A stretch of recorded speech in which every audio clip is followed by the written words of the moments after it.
vamos lá. Boa tarde, alunos do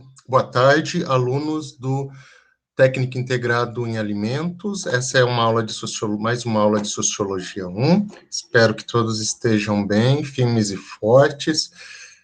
Estamos em dezembro, né? Então, nos aproximamos da reta final dessa primeira parte do segundo semestre de 2020, que continuará após o recesso, em fevereiro de 2021, né?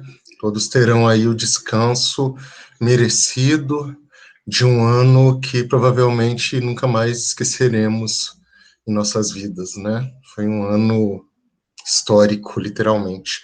Aqueles que ainda não escreveram seus nomes aqui no chat, peço que façam isso. Vamos começar. Na aula de hoje, nós vamos ver duas correntes do pensamento sociológico, funcionalismo e marxismo. O ideal seria que nós víssemos essas duas correntes, esses dois autores que as representam, o Émile Durkheim e o Karl Marx, em aulas separadas, né? Entretanto, eu tenho que fazer a postagem de 6 horas semanais na plataforma Moodle, né? Então eu acabei optando por dar dois autores numa única aula, né? Lembrando sempre que aqueles alunos que precisarem de ajuda, estou à disposição, podem me encontrar no atendimento síncrono, né, no chat da plataforma Moodle. Caso haja algum problema ali no chat, há sempre o recurso do e-mail, que eu respondo em até 24 horas. Tá? Então, sejam todos bem-vindos, espero que estejam bem. Mais um informe, a correção da primeira atividade, né, peço desculpas por ainda não ter lançado as notas, mas eu começarei essa correção hoje, devo terminar até amanhã, no máximo sábado, tá? Então, vamos lá. A unidade do conhecimento do PPC é a Introdução à Sociologia, Origens, Importância, Objetivos e Finalidades, tá? Então, é a parte 2 dessa unidade de conhecimento. Está subdividido em parte 1, 2, também vai ter uma parte 3.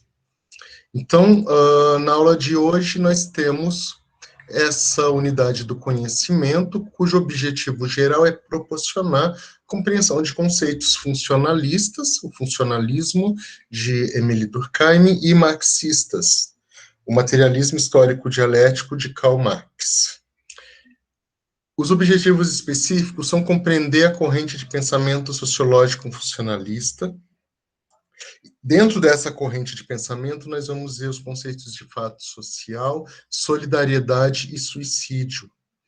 Compreender a corrente de pensamento sociológico, materialismo histórico dialético, compreender os conceitos de superestrutura, infraestrutura, burguesia, proletariado e luta de classes, que são conceitos desse materialismo histórico dialético. Então, resumindo, nós vamos ver duas correntes do pensamento sociológico clássico.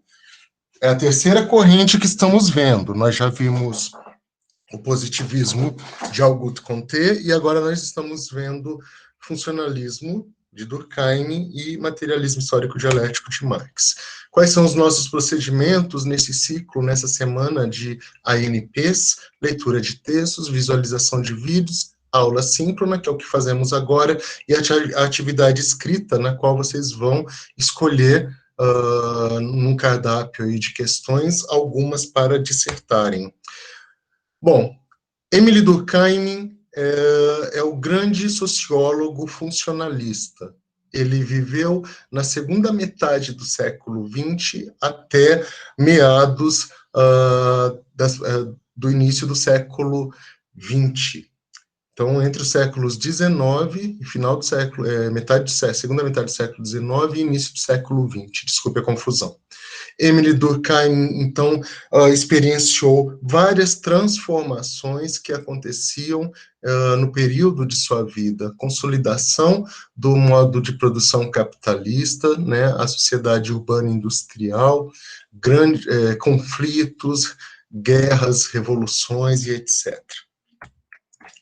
Então, ele é um dos pensadores clássicos da sociologia, juntamente com Max Weber e Karl Marx. A gente pode também incluir o Augusto Comte, né? Mas a sociologia vai se consolidar através desses três autores, Émile Durkheim, Max Weber e Karl Marx.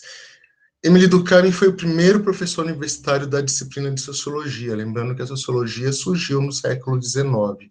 O seu pensamento educacional, ele buscou soluções para os problemas causados pelas crises que ele testemunhou no final do século XIX e no início do século XX.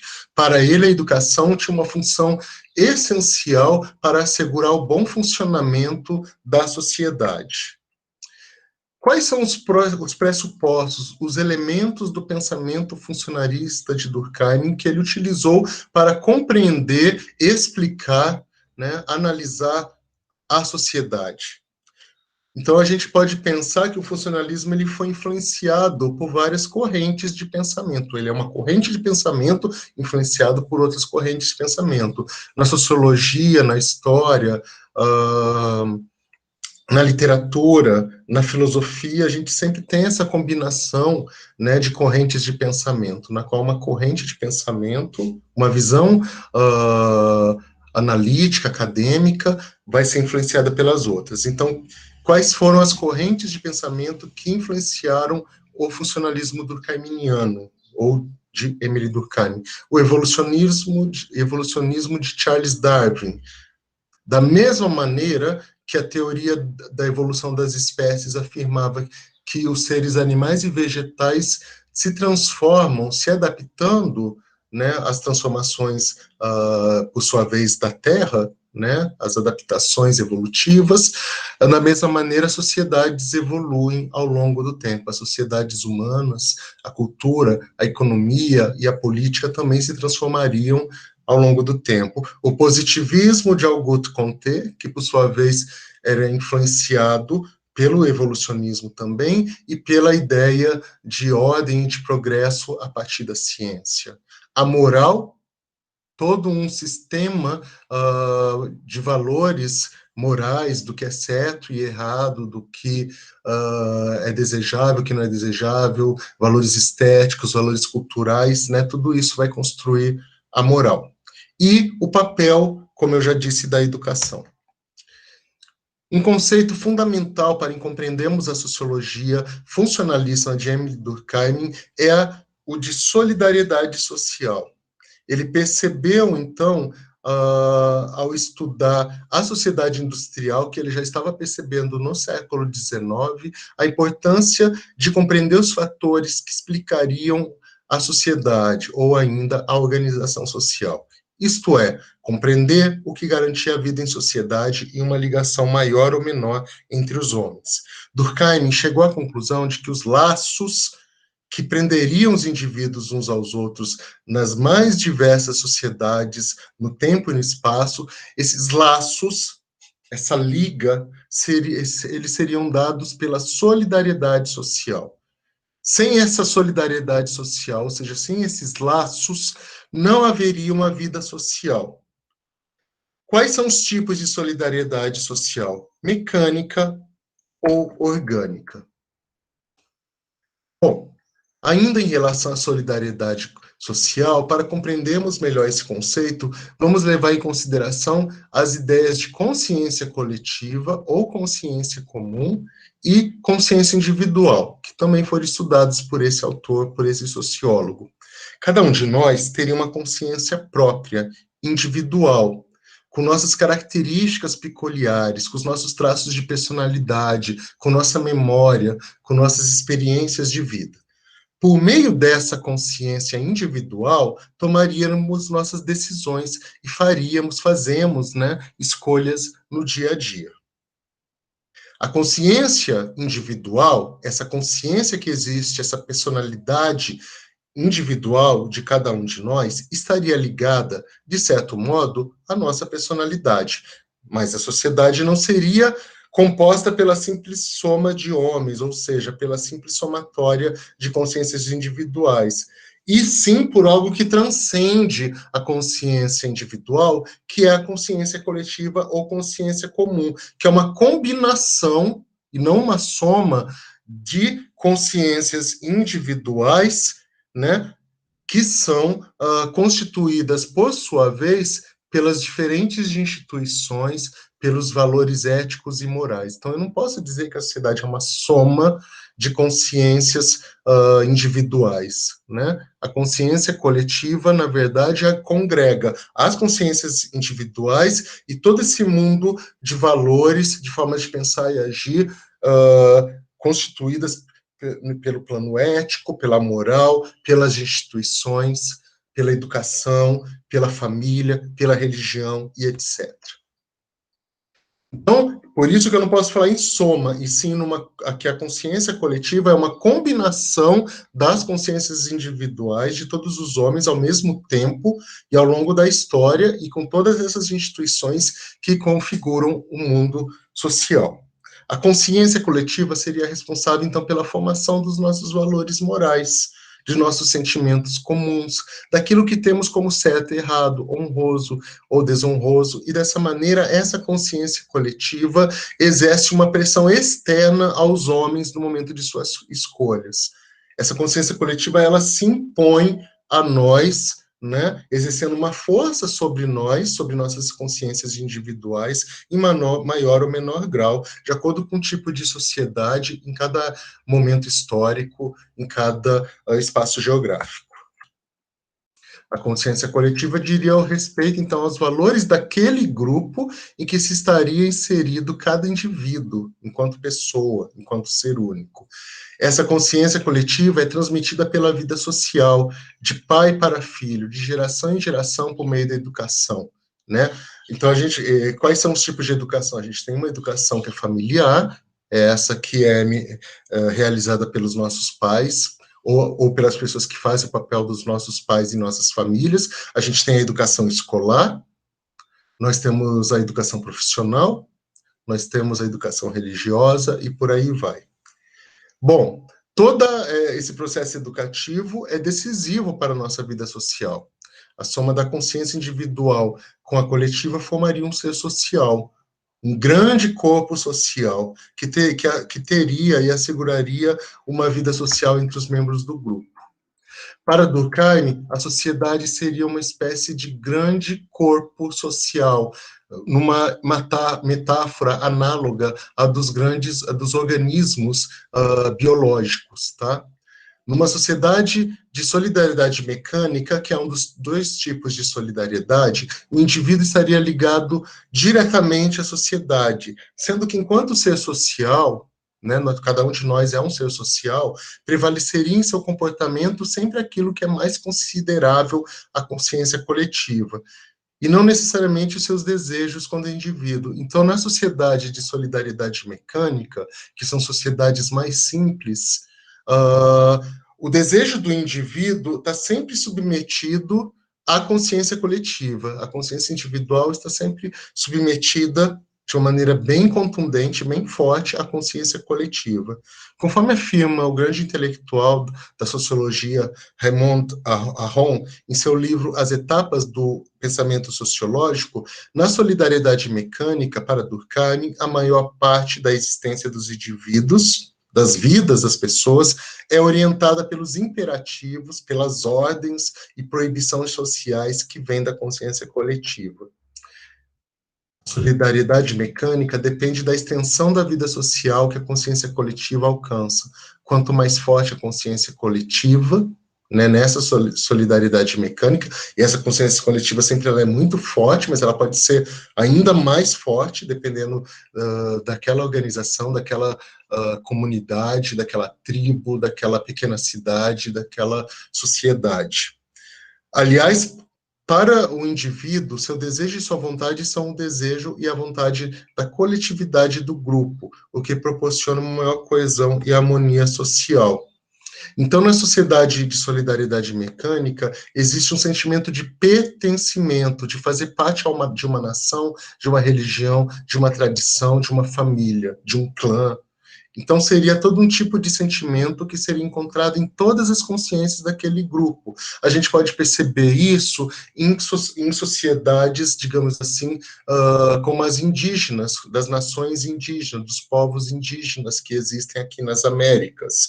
né, que ainda, dentre esses povos, sobretudo aqueles que não foram influenciados pela sociedade urbana industrial brasileira, nós temos uma série de valores ético-morais, religiosos, que as pessoas devem seguir. Quando alguém quebra algum tipo de regra social, um costume, ou quando acontece algo nesse sentido de quebra de ordem, que faça com que aquela tribo se sinta ameaçada, o indivíduo vai ser punido de uma maneira muito forte, muito contundente, porque a partir do momento que ele colocou a sua consciência individual acima dos interesses da consciência coletiva daquela tribo, tô dando o exemplo da tribo indígena, por exemplo, ele se torna uma grande ameaça à sobrevivência daquele corpo social.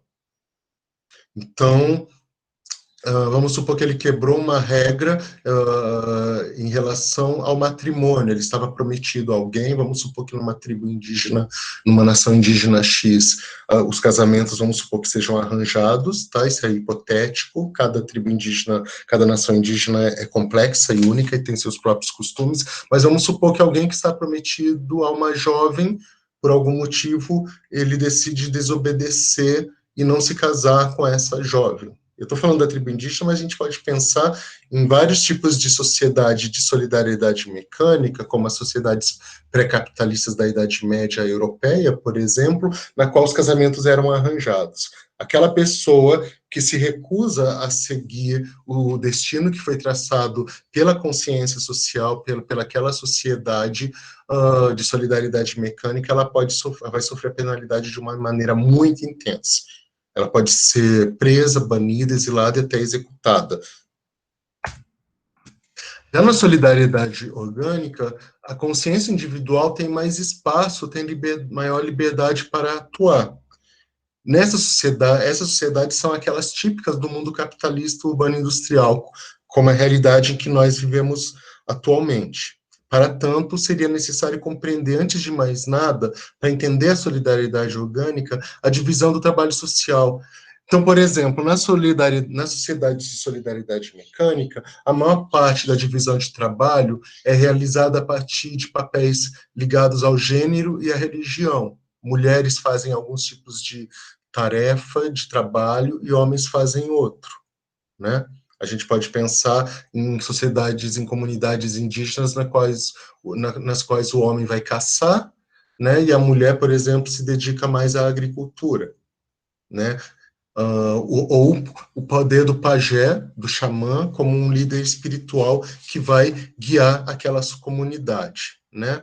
E o próprio líder político, que é o cacique. Numa sociedade de solidariedade orgânica, como aquela na qual nós vivemos atualmente, nós temos uma infinidade de papéis e de funções sociais. Então, não existe apenas uma divisão que se dá através do sexo, do gênero, ou através de ditames, de regras religiosas, mas sim uma série de papéis, porque as sociedades de solidariedade orgânica são muito mais complexas. Existem médicos, advogados, professores, açougueiros, jornaleiros, agricultores, pecuaristas. Dentre cada uma dessas funções existem várias subdivisões. Então, são as sociedades capitalistas que vão se desenvolvendo a partir de uma produção industrial e também agrícola, pecuária e mineral em larga escala. Os meios de produção, tudo aquilo que é necessário para se produzir, foi requerendo cada vez mais funções especializadas. Então, existem nessas sociedades uma multiplicidade de funções, de tarefas, de papéis sociais e de trabalhos que não existem nas sociedades de solidariedade mecânica, que são mais simples. Amplia-se dessa maneira a divisão do trabalho social, consequência do desenvolvimento capitalista, dando condições para o surgimento das sociedades com solidariedade do tipo orgânico. Na solidariedade orgânica, ocorre um enfraquecimento das reações coletivas contra as violações de proibições, sobretudo uma margem maior na interpretação individual dos imperativos, das regras sociais.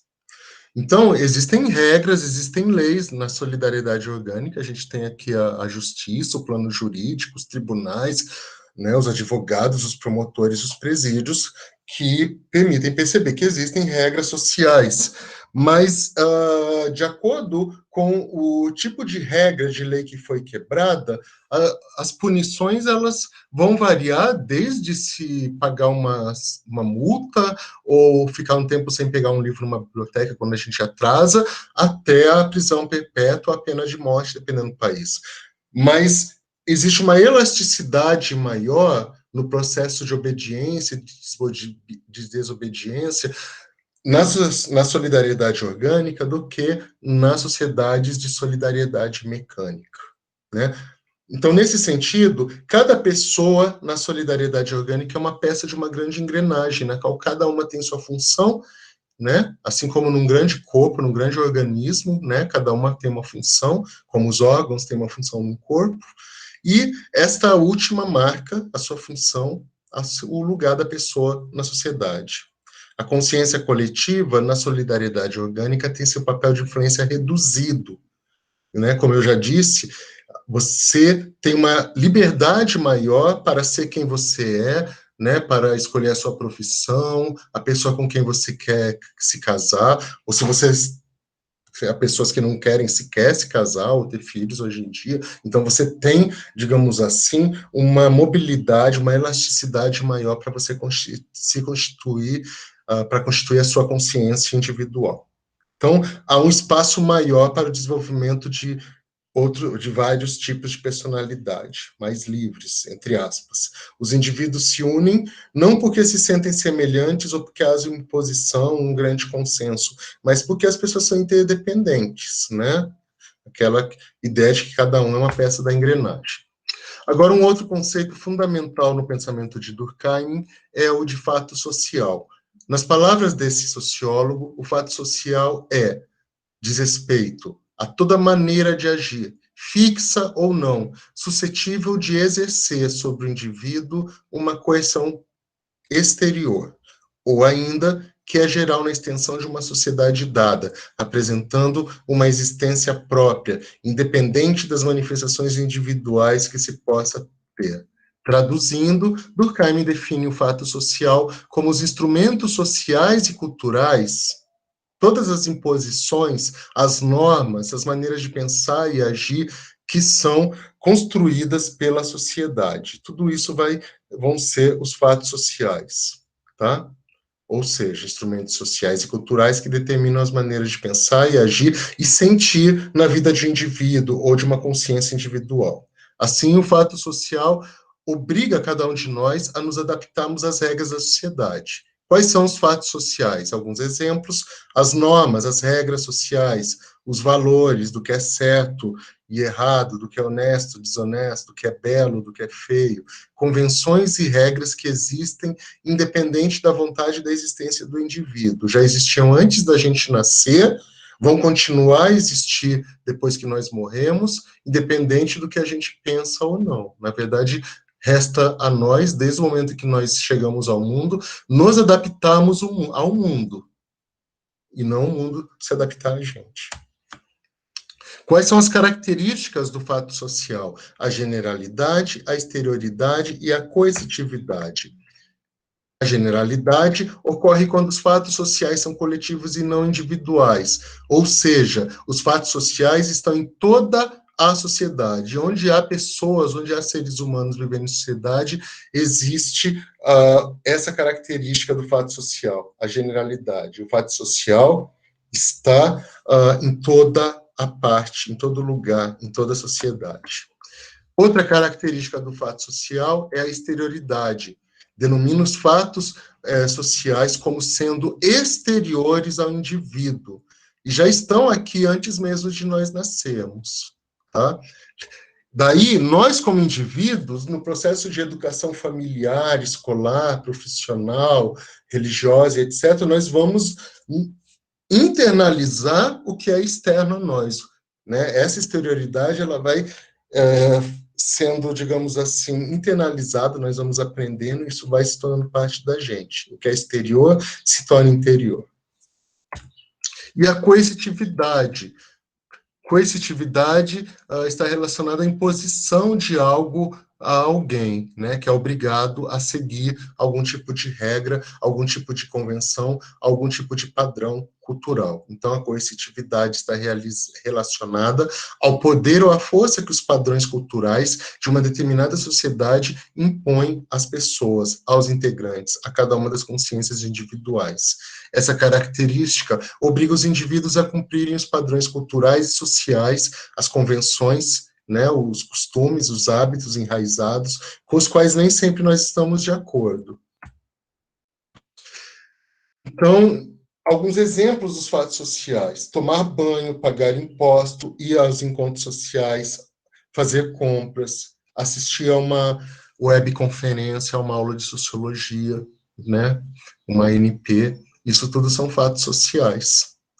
Todas essas ações são organizadas e obedecem a uma rotina, são respeitadas e têm poder real sobre o indivíduo. O fato social, conforme Durkheim afirma, afeta toda a sociedade.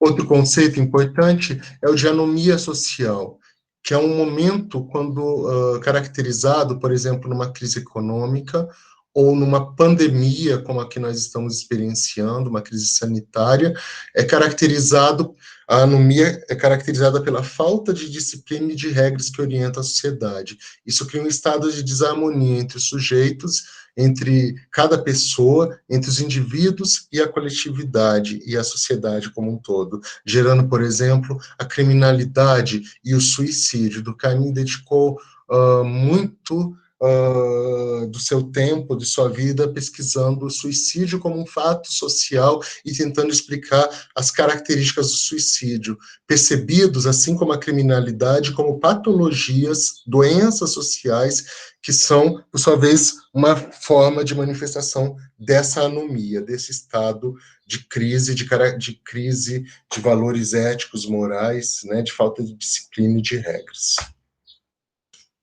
Bom, agora a gente deixa de lado um pouco o funcionalismo de Émile Durkheim e vamos entrar para uma outra, vamos adentrar uma outra corrente de pensamento sociológico, que é o materialismo histórico e dialético, do famoso Karl Marx. Karl Marx viveu a sua vida inteira no século XIX, né? Ele nasceu e morreu antes de Durkheim, mas foram contemporâneos, porque compartilharam suas vidas em várias décadas em que o outro estava vivo. O materialismo histórico dialético é uma corrente de pensamento que afirma que a vida social deve partir do estudo dos fatos concretos. São os indivíduos reais, a sua ação, né, a ação de cada pessoa, e as suas condições de materiais de existência que formam as bases de todas as relações sociais. As pessoas, então, para o materialismo histórico dialético, elas são determinadas pelas suas condições materiais, as condições do mundo material ao seu redor que vão determinar a sua sociedade. As pessoas se organizam no trabalho e na cultura, principalmente para satisfazer suas necessidades de moradia, de vestuário, de alimentação, e etc., né? E a transformação do mundo material, né, do mundo físico, do mundo natural, em produtos que vão servir ao homem, através da agricultura, da pecuária e da mineração, e mais recentemente da indústria, é que vão, portanto, constituir as condições materiais de existência das pessoas. Então, é um mundo material, o mundo natural, que vai moldar a existência humana, tanto a existência econômica como a existência cultural. Esse materialismo, então, ele também então, materialismo, porque a sociedade é configurada pelas condições materiais de existência, como eu acabei de explicar. Ele é histórico porque essas condições materiais de existência se transformam ao longo do tempo. A maneira como nós produzimos, né, hoje, através da agricultura e da pecuária, não são as mesmas como se produzia, por exemplo, há 200, a 300, a 500, a 1000 anos atrás. E dialético, porque a dialética marxista, existem vários tipos de dialética, como vocês vão ver na filosofia, né? Mas a dialética seria o quê? No caso de Karl Marx, diz respeito às contradições que existem nas sociedades, sobretudo na sociedade capitalista, baseada da dominação de uma elite econômica, como a gente já vai ver, que domina os trabalhadores. Então, a dialética marxista é caracterizada pela luta de classes e que, por sua vez, são fruto das contradições que existem entre aqueles que possuem muitas riquezas e aqueles que possuem pouco ou nada. Desse sentido, são os indivíduos reais, a sua ação e as suas condições materiais de existência que formam a base de todas as suas relações, as relações entre as pessoas. Então, o motor da história é a luta de classes, que caracteriza a dialética marxista. A história de todas as sociedades que já existiram, com exceção do comunismo primitivo, é a história da luta de classes. Sempre houve, ao longo do processo histórico, para Karl Marx, para o materialismo histórico dialético, que é uma corrente de pensamento sociológico, sempre houve dominadores e dominados, homem livre e plebeu na Grécia Antiga, né? Patrício e plebeu nas monarquias, né? Em Roma, senhor e servo na Idade Média, chefe de corporação e assalariado, na Baixa Idade Média, né, na transição da Idade Média e no advento do modo de produção capitalista. Resumindo, opressor e oprimido, dominador e dominado estiverem em constante oposição em relação ao outro. A gente já vai ver isso mais um pouquinho. Bom, outro conceito importante para entender o materialismo histórico dialético é de que maneira que o mundo material, o mundo natural, como que os homens se organizam para transformar esse mundo material de modo que essa transformação possa satisfazer as nossas necessidades. Bom, nós temos, então, as forças produtivas, que são aquelas que atuam nesse mundo material, nesse mundo natural, e transformam a natureza, reconstruindo o mundo para que ele possa satisfazer as necessidades humanas. Então, as forças produtivas são formadas pelos meios de produção e pela força de trabalho. Os meios de produção são os instrumentos e recursos usados para a produção agrícola, pecuária, mineradora, industrial e etc. As oficinas, as máquinas, as propriedades rurais, tudo aquilo que é necessário para se produzir na agricultura, na pecuária e na mineração. Um outro elemento constituinte das forças produtivas é a força de trabalho. É o elemento humano essencial das forças produtivas que expressa o grau de capacidade física e intelectual de cada um de nós. Ou seja, um conjunto de conhecimentos, de habilidades, tanto físicas como mentais e intelectuais que nós utilizamos para fazer o trabalho. Né? Então, seria essa força de trabalho, diz respeito a toda essa capacidade física e mental que cada trabalhador tem para realizar a sua função, a sua tarefa. Então, nós temos aqui um exemplo de meio de produção, nós temos aqui provavelmente uma colheitadeira, né, sendo utilizado na produção agrícola, e à direita nós temos algumas trabalhadoras que vendem sua força de trabalho em troca de um salário em uma empresa de informática. A maneira como as pessoas se organizam na sociedade diz respeito a uma hierarquia, na qual cada uma ocupa uma posição. Essa posição também diz respeito à função que cada pessoa vai organizar no processo produtivo. As pessoas vão se estabelecer relações sociais de produção, elas têm que se organizar, né? Elas têm que cooperar umas com as outras dentro de uma hierarquia, e a posição que as pessoas vão ocupar nessas hierarquias vai configurar classes sociais. As classes sociais, então, são as divisões que acontecem das pessoas na sociedade de acordo com o poder aquisitivo que elas vão possuir. As classes sociais surgem a partir da divisão social do trabalho. Neste sentido, a sociedade se divide entre possuidores, detentores e não detentores ou não possuidores dos meios de produção. As relações de produção, que são essas relações que as pessoas vão constituir para produzirem, para se organizarem no processo produtivo na agricultura, na pecuária e na mineração, e mais recentemente na indústria, né? As relações de produção, essas relações regulam tanto a distribuição dos meios de produção e dos produtos, quanto a apropriação dessa distribuição do trabalho. Então, existe uma luta de classes, essa imagem aqui vai mostrar, então, à esquerda nós temos um trabalhador que possui a sua força de trabalho, a sua capacidade física e mental, que ele vende ao detentor, a possuidor dos meios de produção, aquele que é o dono da fábrica, da fazenda, da mina, né, da mineração, dos equipamentos, das máquinas e etc.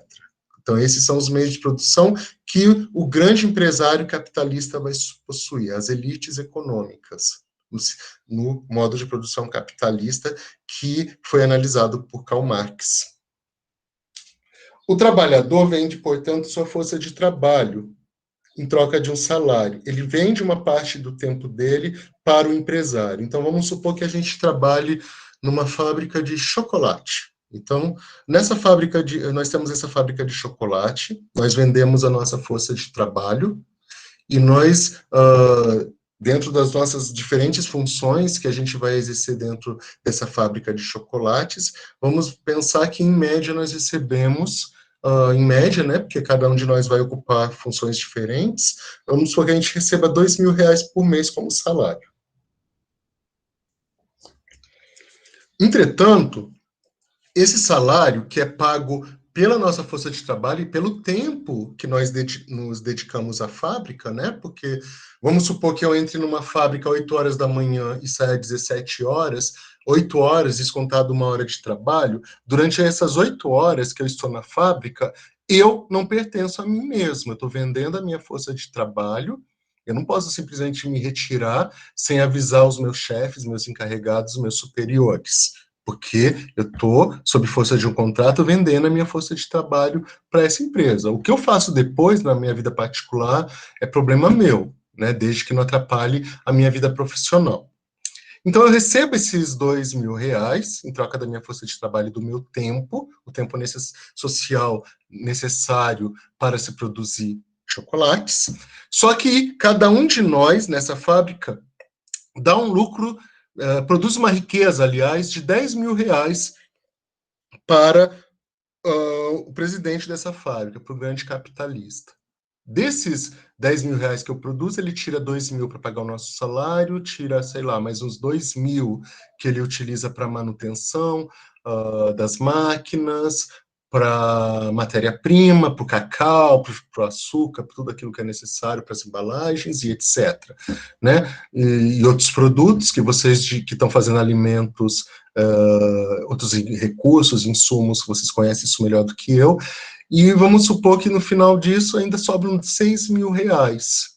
Esses R$6.000, uma parte se torna capital de giro e uma parte, vamos dizer assim, que esse grande capitalista vai embolsar.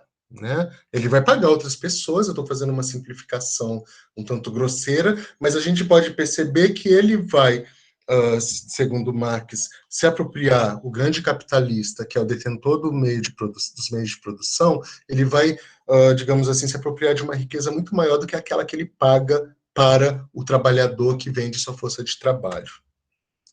Então, no modo de produção capitalista, essas duas classes, né, o trabalhador e o detentor dos meios de produção, eles vão constituir duas classes sociais distintas que formam esse modo de produção. Aqui em vermelho, né, nós vamos ter uma polarização entre essas duas classes, que a gente vai chamar de burguesia. Os burgueses são os detentores, os possuidores dos meios de produção, os grandes empresários capitalistas, e o proletariado, a classe trabalhadora que vende sua força de trabalho em troca de um salário. Seus interesses são diversos, como vocês podem ver, existe uma exploração desigual e uma apropriação de riquezas, né, desigual entre burgueses e proletariados. Então, a burguesia, classe social detentora dos meios de produção, o capital, as máquinas, ferramentas, terras e fábricas, e o proletariado, classe social detentora da mercadoria força de trabalho, que ela vende no mercado de trabalho em troca de um salário pago pelo capitalista burguês. Para finalizar, um outro conceito importante é o de superestrutura e o de infraestrutura. A superestrutura se ergue sobre uma infraestrutura. A sociedade, então, seria formada por essas duas dimensões que estão o tempo todo em correlação e em confluência. A infraestrutura, que é a base da sociedade, a base material sobre a qual se ergue a sociedade, é formada pelas forças produtivas, que são os meios de produção e a força de trabalho, que são colocados em prática, né, em movimento para produzir, através das relações sociais de produção, que é a divisão de funções que as pessoas vão realizar nas fábricas, nas fazendas, no comércio e no serviço, para produzir e etc., para realizar uma atividade socialmente necessária. Sobre essa infraestrutura se ergue uma superestrutura, que ela é um topo ideológico, é uma dimensão mais cultural. A infraestrutura é a base material e produtiva, a superestrutura é o topo ideológico. São as maneiras de ser, pensar e agir, as instituições e o mundo político, jurídico e cultural. Quem determina quem? A infraestrutura é que, ou seja, a base produtiva, a agricultura, a pecuária, né, a mineração e a indústria é que vão determinar a cultura, a política, o mundo jurídico, as maneiras de pensar e agir. Entretanto, apesar da superestrutura ser determinada pela infraestrutura, uma influencia a outra. O peso maior é da infraestrutura, mas ambas influenciam uma a outra. Tudo isso se dá no âmbito de uma luta de classes, nessa visão de mundo sociológica, nessa análise da vida social, que é o materialismo histórico dialético. Tá?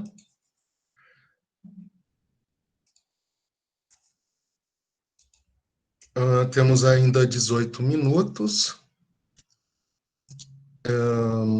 Eu vou parar aqui a apresentação. E agora eu gostaria de abrir tanto o chat quanto o áudio para que vocês tirem suas dúvidas e façam questões.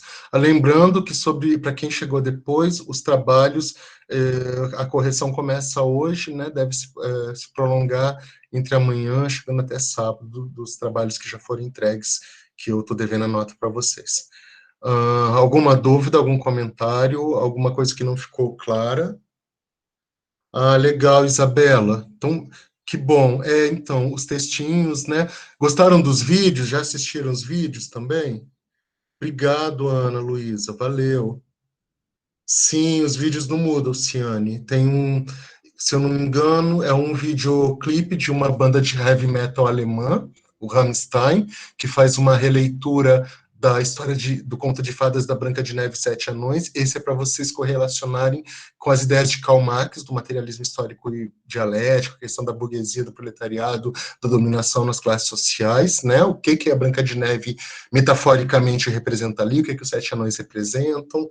E nós temos também um outro vídeo para trabalhar com materialismo histórico dialético, que é um curta-metragem argentino chamado El Empleo, ou Emprego, que mostra as relações sociais, né, de trabalho, como as pessoas se relacionam no mundo capitalista, urbano e industrial, e também para entender melhor o materialismo histórico dialético. E nós temos um videoclipe de uma banda de rock progressivo alemã, muito boa, chamada Pink Floyd, imagino que alguns de vocês já se conheçam, e que é um vídeo de uma música chamada Another Brick in the Wall, outro tijolo na parede, né, que mostra o sistema de educação nazista, né, o Pink, que é o vocalista da banda alemã The Wall, esse filme, esse vídeo faz parte de um filme chamado The Wall, que conta a história baseado na vida do vocalista dessa banda, e ali você mostra ele tendo as suas experiências numa escola da Alemanha nazista, uma escola extremamente conservadora, repressora. Então, é para a gente pensar no fato social, nas características do fato social. Qual o fato social? A educação escolar nazista. Né? Então, quem assistiu o vídeo também. E acho que é isso, né? E tem mais uns textos também, e é para ajudar vocês a fazerem as questões, tá? Ô, Luiz, obrigado, fico muito feliz, mas podem fazer suas críticas também, tá? Porque a gente está aqui para a gente. É uma construção. O professor também é aluno, e o aluno também é professor, né? A gente vai aprendendo um com o outro. Vocês devem ter visto que, além das questões dissertativas, o professor pediu para vocês fazerem uma avaliação da aula de sociologia, tá? Então vão lá, sejam impiedosos para a gente poder sempre estar melhorando a aula. Na medida do possível, o professor vai incorporando as críticas e as sugestões de vocês, tá? Como é um pontinho padronizado dessa atividade, então não tenham medo, tá? De serem bem contundentes, assim, bem implacáveis, tá bom? Sim, Isabela, então valeu, Luísa. Isabela, sobre solidariedade mecânica, a gente pode interpretar muitas vezes que essa consciência coletiva vem de cima para baixo, né, do Estado para a classe social.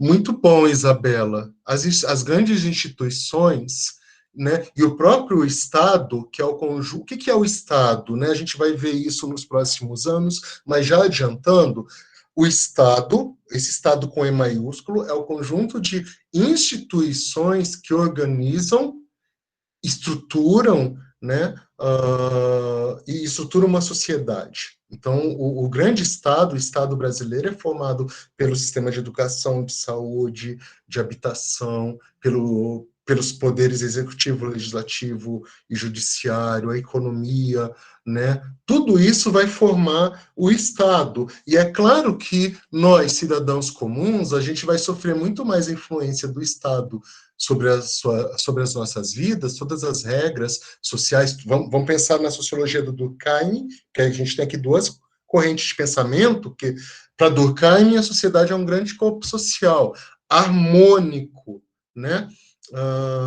Na solidariedade orgânica, por exemplo, típica da sociedade urbana industrial, nós teríamos um mundo onde as pessoas têm o maior espaço para exercerem suas funções sociais, desenvolverem suas consciências individuais, né? E cada uma delas corresponderia ao exercício do trabalho, suas funções, elas seriam equivalentes a uma parte de um grande organismo, de um grande corpo social, cada uma com a sua função, da mesma maneira que o coração bombeia o sangue, como o pulmão, né, faz as trocas gasosas, e o estômago está no aparelho digestório, e etc. No corpo social, cada instituição, cada profissão, cada pessoa tem uma função. Então, para Durkheim, o funcionalismo, que equivale a esse corpo social biológico, orgânico, a gente vai ter uma sociedade que leva à harmonia.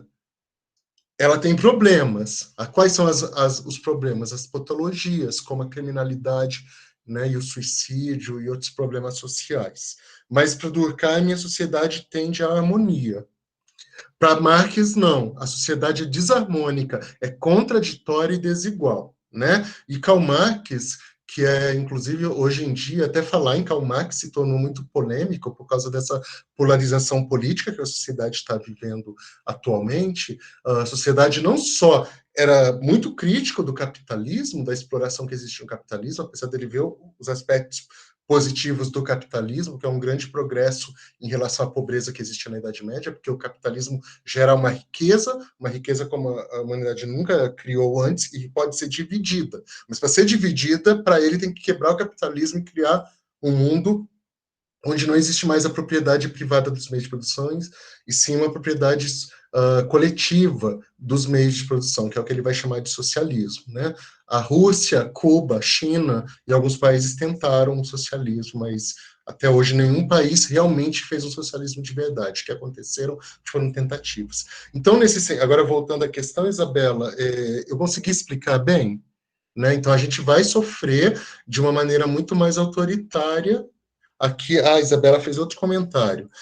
Então, por exemplo, eu acho que aquela ideia do pertencimento pode ser visto nos países extremamente nacionalistas, onde o governo impõe de forma autoritária essas ideias, como a Alemanha nazista. Sim, a Alemanha nazista é uma sociedade de solidariedade orgânica, porque a Alemanha nazista faz parte do mundo urbano industrial do século XX, né? Um país, a Alemanha de Hitler se tornou um país extremamente industrializado, digamos assim, né? Entretanto, a gente pode dizer que no nazismo, no fascismo, existe uma imposição muito forte, né, da consciência coletiva sobre as consciências individuais. Como, de certa maneira, isso lembra um pouco o que acontece na sociedade mecânica. Eu não vou é claro que do ponto de vista ético-moral, né, eu não posso comparar o nazismo, né, baseado na superioridade da raça ariana, no racismo, né, o genocídio dos judeus, né, dos ciganos, dos comunistas e dos homossexuais, que foram os principais grupos mandados para os campos de concentração, de extermínio, para as câmeras de gás e etc. Eu não posso comparar com o costume tribal, que é totalmente diferente, até por uma questão ética, mas é isso mesmo. Isso, Isabela, exato. Sempre sofremos, estou falando agora do funcionalismo de Durkheim, o fato social, uma das características dele é a coerção. Nós somos coagidos o tempo todo. Então, Isabela, vamos supor, eu não cheguei ainda a trabalhar presencialmente no campus, né? Eu não conheço, eu nunca entrei nas salas de aula do campus, eu ainda não conheço essa rotina. Mas eu imagino, nos outros institutos federais que eu trabalhei, o uniforme escolar sempre era obrigatório. Então, Isabela, vamos supor que em São Miguel do Oeste, se alguém puder até dizer se é obrigatório, porque é uma informação que eu acabei não adquirindo, né? Não é. Ah, tá, legal. Então, tá. Então vamos lá. Existe alguma peça de roupa que vocês não podem usar? Por exemplo, bermuda e saia é algo que não é desejado, que vocês vão na escola com esse tipo de indumentária, com esse tipo de roupa? Pode. Então tá A difícil. gente tem bastante liberdade nessa questão da vestimenta, só que, tipo, uma outra coisa que a gente pode usar é, por exemplo, a nossa obrigatoriedade, entre aspas, em participar das aulas, em fazer as atividades, as provas. Acho que Uhum. isso você pode pegar de exemplo.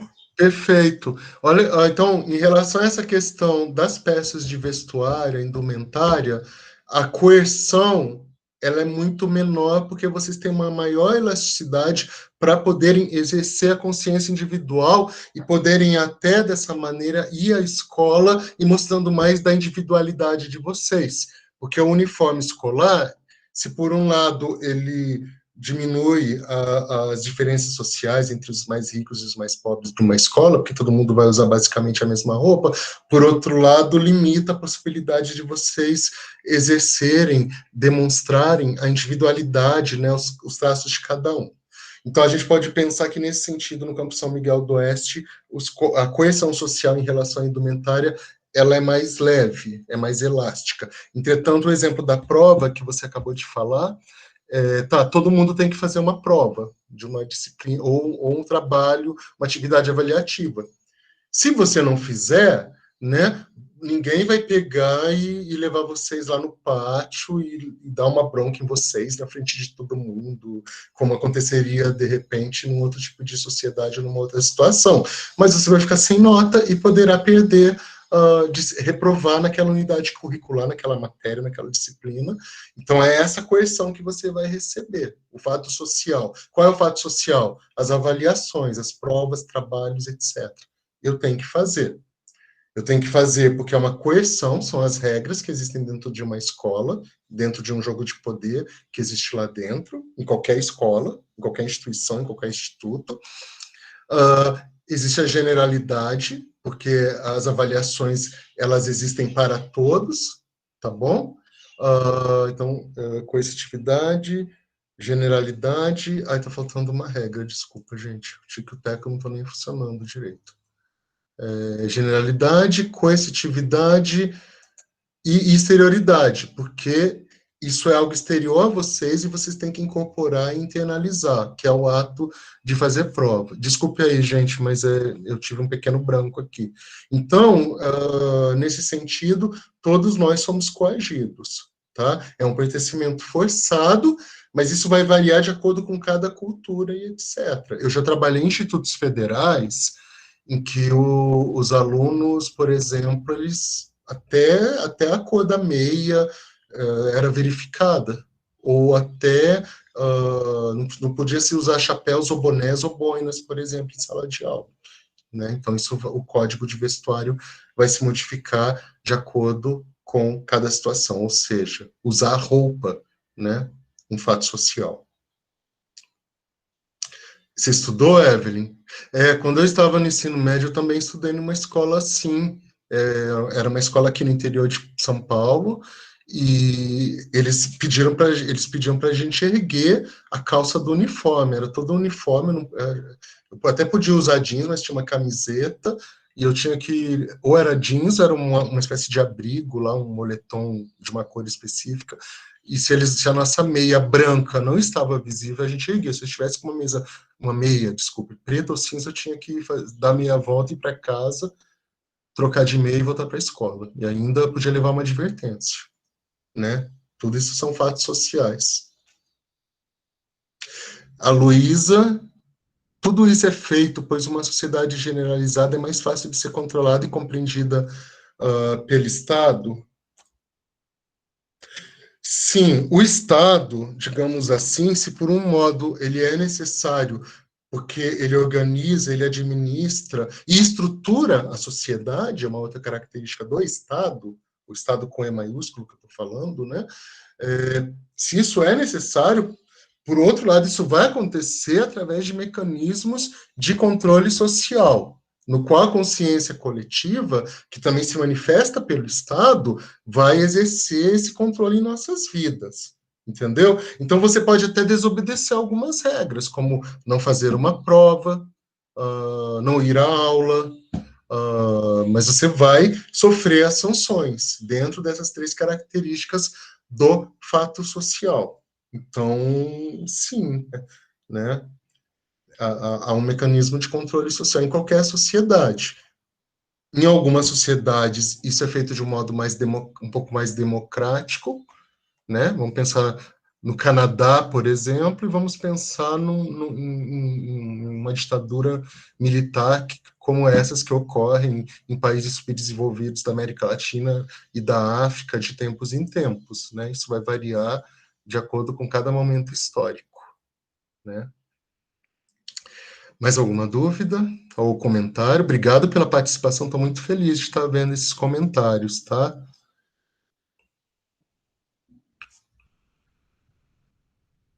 Não? Posso encerrar a aula? Tudo bem? Valeu, Isabela, valeu, Luísa.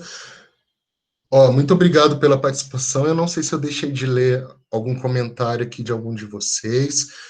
Prezados, a gente, na última aula, a gente já fez o registro imagético dessa turma? Isso, Isabela, é um pertencimento... peraí, deixa eu voltar aqui, eu acho que eu não li alguns comentários, tá? Obrigado, Luísa. Eu acho que eu li sim, né? Seria um pertencimento forçado, pode usar... Tá. Não, eu já tinha lido, eu pensei que eu não tinha lido. Então, se a gente já fez o registro imagético, né? Então, foi nessa turma, a gente já fez, beleza. Então, eu desejo para vocês muita força, porque eu sei que não está sendo fácil para vocês. Vocês acabaram de entrar no Instituto, né? Eu acho que como é difícil vocês começarem a fazer um processo ensino-aprendizagem, que não é fácil, né? Não é fácil estudar num curso técnico integrado. Eu nunca passei por isso, né? Mas eu imagino a loucura que é ter quase 2 dezenas de disciplinas durante um ano letivo para ter que estudar, fazer e dar conta. E vocês estão tendo que fazer isso por home office, por ANPs, né, por educação à distância. Então, eu digo assim, não desistam, não desistam do Instituto Federal, tá? É um projeto diferenciado de educação, não só no Brasil, como no mundo. Então, não desistam, não deixem, né, não abandonem. E espero que vocês, assim, consigam terminar bem o ano letivo com um mínimo de estresse e que a gente possa terminar esse ano e que esse ano de tanto sofrimento também constitui um ano de fortalecimento, de aprendizado para todos nós e que a gente possa, ano que vem, se encontrar, se conhecer e que o tempo das risadas presenciais, dos abraços e de todas as atividades que acontecem dentro de uma instituição escolar, que elas possam voltar para todas nós e que eu possa conhecer todos vocês e vocês possam voltar a conviver entre vocês, com os outros professores e todo mundo, todos os servidores e alunos do IFSC. Eu acho que é isso, então Feliz Natal para todos. Sim, o Evelyn, a não ser que haja alguma mudança no cronograma, só em fevereiro que a gente vai se rever, tá? Então eu já estou desejando Feliz Natal, Feliz Ano Novo, boas férias de janeiro, tá? Continuem seguindo as normas, as recomendações da Organização Mundial de Saúde. A gente está vivendo um refortalecimento do Covid, mas, ao mesmo tempo, a vacina se aproxima, né? A grande esperança nesse sentido. Então, se cuidem. Cuidem da mente, do corpo de vocês, façam exercício físico, tomem sol, conversem com os amigos, sejam carinhosos com o papai, com a mamãe, com os irmãos, com o namorado, com a namorada, porque não está sendo fácil para ninguém. E quem sabe, gente, a gente não constrói um 2021 melhor, né? Nem sempre as coisas pioram, elas podem melhorar, tá bom? É isso, um grande prazer e fiquem com Deus. Muita luz para vocês. Tchau. Eu vou postar depois, tá, gente? Um abraço, vão com Deus.